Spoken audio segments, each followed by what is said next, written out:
ఒక్కో నియోజకవర్గానికి ఒక 25, 30 మంది లాయర్‌లని అపాయింట్ చేసుకోవడం బెటరేమో. నెలవారీ జీతాలిచ్చి వైసీపీ. ఎందుకంటే అన్ని కేసులు పడుతున్నాయి. ప్రతి నియోజకవర్గంలో కనీసం 500-1000 మంది వైసీపీ కార్యకర్తలు ఇప్పుడు కోర్టుల చుట్టూ తిరుగుతున్నారు. కేసులు ఫేస్ చేస్తున్నారు.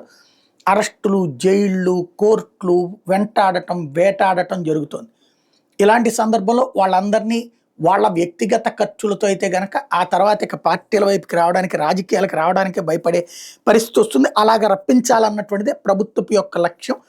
తెలుగుదేశం వ్యూహంలో అది కూడా ఒక భాగం. కాబట్టి ఇప్పుడు మరి వీళ్ళేం చేస్తారు అన్నటువంటిది అంటే కాపాడుకోవాలి. కాపాడుకోవాలి అంటే లాయర్‌లని పెద్ద ఎత్తున ఏర్పాటు చేసుకోవాల్సినటువంటి అవసరం ఉంటుంది.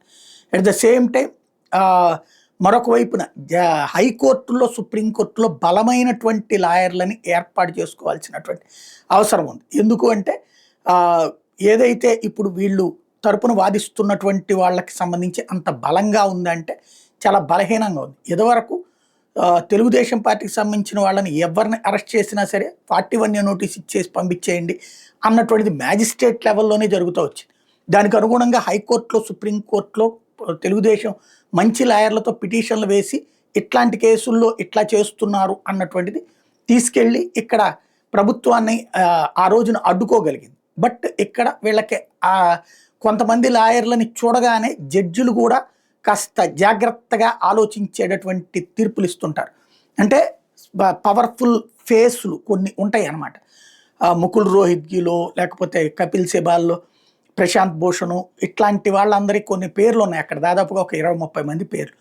అట్లాంటి వాళ్ళు కోర్టులోకి అడుగు పెట్టగానే వేరే వాళ్ళ ఆర్గ్యుమెంట్ కంటే కూడా వీళ్ళ ఆర్గ్యుమెంట్కి ఆటోమేటిక్గా ఒక ప్రయారిటీ వచ్చేస్తుంది.